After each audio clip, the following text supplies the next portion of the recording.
Welcome guys. सो episode के starting में यूना और उसके बड़े भाई दोनों ही एकेडमी जाने के लिए निकल रहे थे। यूना ना चाहते हुए भी एकेडमी में जा रहा था, जिसे जाते देख उसकी छोटी बहन बड़ी ही रोने लगती है और उनके माँ और बाप दिखावटी डुफी देख रहे थे। जहाँ पर उन दोनों को जाने के बाद उसका बाप तो बड़े ही जोर जोर से हंसने लगता है, जो देखकर तो उसकी माँ कहती है बस आप बंद भी करो, वो तो चला गया, क्यों हंसे जा रही हुआ। लेकिन उसके बाप का तो हंसी रुक ही नहीं रहा था, जैसे कि कोई बड़ा सा पत्थर उस सालों से उसके ऊपर पड़ा हुआ था और आज जाकर के उतर चुका है। और हमें इन दोनों को रास्ते में जाते हुए दिखाया जाता है। यूना अपने बड़े भाई से पूछता है कि और एकेडमी में पहुंचने में कितना समय लगेगा, जो सुनकर सुनो कहता है अगर हम इसी रफ्तार से चलते रहे तो 10 दिन तो लग ही जाएगा एकेडमी पहुंचने में। जो सुनकर यूना तो घबरा ही जाता है। वह कहता है कि अरे ये 10 दिन लगेगा तो मैं 10 दिन में तो मर ही जाऊंगा यहाँ पर इस तरह से घोड़े के ऊपर चलते चलते। सुन वो कहता है कि अगर आपको सही से घोड़ा चलाना आता है तो हम तो 5 घंटे में पहुंच जाते हैं। आए कि मैंने तो पहले ही कहा था मुझे घोड़ा चलाने नहीं आता है, फिर भी आप नहीं माने और मुझे इस तरह यहाँ पर ले आए। सुन वो कहता है मैं तुम्हें ब्लेम नहीं कर रहा हूँ, पर मैं तुम्हारा प्रश्न ही का उत्तर दे रहा हूँ।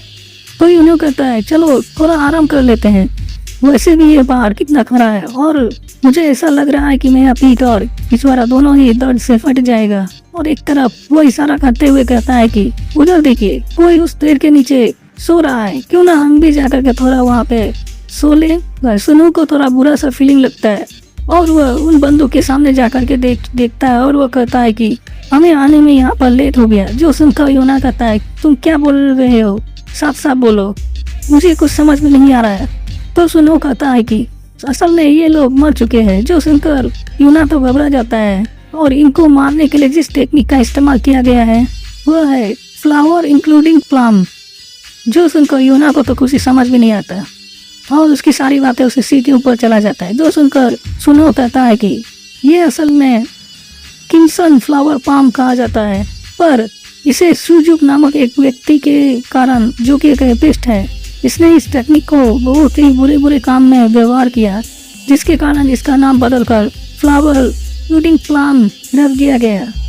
वो ना कहता है ये रेपिस्ट तो क्या वो अभी यहीं आसपास हो सकता है।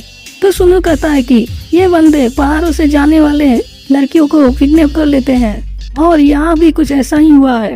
लगता है इनके साथ भी कोई लड़की होगी और वह उस लड़की को पाने के लिए इन सबको मार डाला और उस लड़की के पीछे पड़ गया होगा। मुझे लगता है कि कोई लड़की यहाँ पे खतरे में है, तो मुझे देखना होगा। और इतना कहते हुए वो बड़ी सी छलांग मारते हुए वहाँ से चला जाता है और यह चलते हुए कहता है कि तुम यहीं पे रुकना, मैं थोड़ी देर में आ रहा हूँ। यह देख यूना चिल्लाने लगता है। वह कहता है रुक जाओ, मुझे भी साथ में ले लो, तुम मुझे इन डेड बॉडियों के साथ इस तरह से नहीं छोड़ सकते हो। और वो चिल्लाए जा रहा था, पर यूना की बात वो नहीं सुनता और उसके बड़े भाई वहाँ से चला जाता है। जो देख यूना थोड़ा उदास हो जाता है, फिर भी वो अपने बड़े भाई के लिए वहाँ पे इंतजार करने लगता है। काफी देर इंतजार करने के बाद जब वो नहीं आता तो वो परेशान हो जाता है। वो चिल्लाते हुए कहता है कि तुम एक पागल इंसान हो, तुम इतनी देर लगा लिए हो, क्या तुम मुझे साथ में नहीं ले जा सकते थे।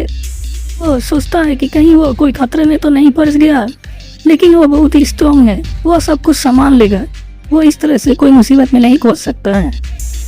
इतने में वहाँ पर शेर की गुर्राहट सुनाई देती है, जो देखकर सुन करके वह बहुत ही डर जाता है और वह सोचता है कि अगर मैं यहाँ पे इसी तरह से बैठा रहा तो शायद किसी जंगली जानवर का शिकार हो जाऊंगा।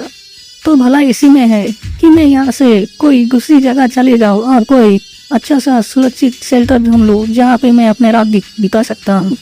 और वह उन लाशों को घोड़े के ऊपर रखकर बड़ी मुश्किल से पहाड़ में चढ़ाई करने लगता है। वो सोचता है कि मैं इन लाशों को यहाँ पर छोड़ भी नहीं सकता, क्योंकि यहाँ जंगली जानवर है जो कि इसकी सफाई कर देगा, और दफना भी नहीं सकता क्योंकि बारिश होने लगा है। आकर वो बोरों को धक्का दे लगाने लगता है और इतने में बिजली कड़कने आने लगती है और बारिश भी तेजी हो जाती है, जो देख करके वो घोड़े को और भी जोर से धक्का लगाने लगता है ताकि वो जल्दी से जल्दी आगे बढ़े।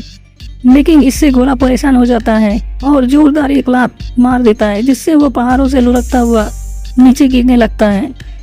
और जब वो नीचे गिर जाता है तो वो अपने आसपास को देख करके बहुत ही खुश हो जाता है, क्योंकि वो एक केव के अंदर था और इसे ही बारिश से एक शेल्टर भी मिल गया था। और तभी उसका घोड़ा भी वहाँ पर आ जाता है, जिसे देख करके वो गुस्सा हो जाता है। पर वो कहता है कि साला मैं इन घोड़ों को मार भी नहीं सकता, और वह उनको एक पत्थर से बांध देता है और वह जमीन पर लेट जाता है और सोचता है कि ये क्या हो रहा है मेरे लाइफ में। और वह गुस्से से कहता है कि सब कुछ भाड़ में जाए, मैं तो अभी सोने जा रहा हूँ। तभी उसे अपने भाई की याद आती है। वो सोचता है कि वो अभी तक मुझे ढूंढते हुए नहीं आया, क्या वो सच में कहीं मुश्किल में पड़ गया हो। लेकिन वो फिर अपने मन को शांत करते हुए कहता है कि नहीं नहीं, वो बहुत ही स्ट्रांग है, बहादुर है, उसे कोई परेशानी नहीं हो सकती, वो हर परेशानी को निपटवा लेगा खुद ही, उसको किसी की जरूरत नहीं है।